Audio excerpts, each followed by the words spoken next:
Mbola eo amin'izay sehatra finoana izay hatrany kosa ity taona 2024 ity no taom-pankalazana ny fa 2024 taona niorenan'ny FJKM Ambatofotsy Avaradrano ka ho faranana rahampitso izany fankalazana izany. Raha avy hatrany kosa ny andinidininy mahakasika an'izay. Nankalaza ny fa 2024 taona niorenan'ny FJKM Ambatofotsy Avaradrano. Efa marobe ireo etika nentina nanamariana izany fotoan-dehibe izany. Fa fitaopamaranana kosa izay niarahana tamin'ny fobe FJKM sy ny synodam-paritany Arivo Avaradrano no notanterahana ny alakamisy lasa teo. Ny président synodal dia nitarika ny fanompoam-pivavahana. Ny solotena avy amin'ny birao foibe kosa no nitory ny tenin'Andriamanitra dia ny mpitandrana Rakoto Arvony Hubert. Izy ihany koa no nitarika ny fanokafana ny takela-bato fahatsiarovana izao fotoan-dehibe izao. Ny asa lehibe notratrarina dia ny fanitarana ny trano fiangonana ka lasa 420 metatra amin'ny 420 metatra ny abeny ankehitriny ary mahazaka mpivavaka 500 isa raha toa ka arivo no tafiditra tao anatiny teo aloha.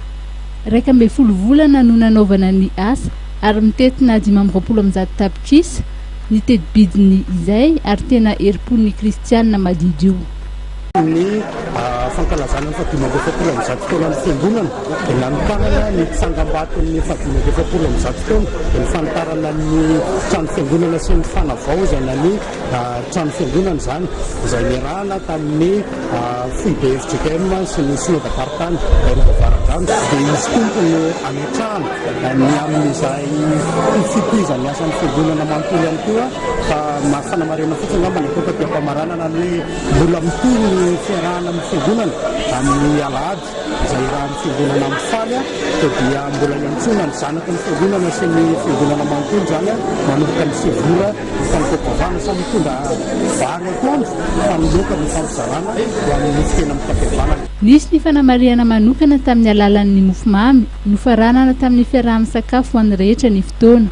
Mariana fa ito rahampitso alahady ny famaranana izao fankalazana izao ka nireny fiangonana sy ny zanakam-pelezana kosa no hitarika ny fotoana rehetra.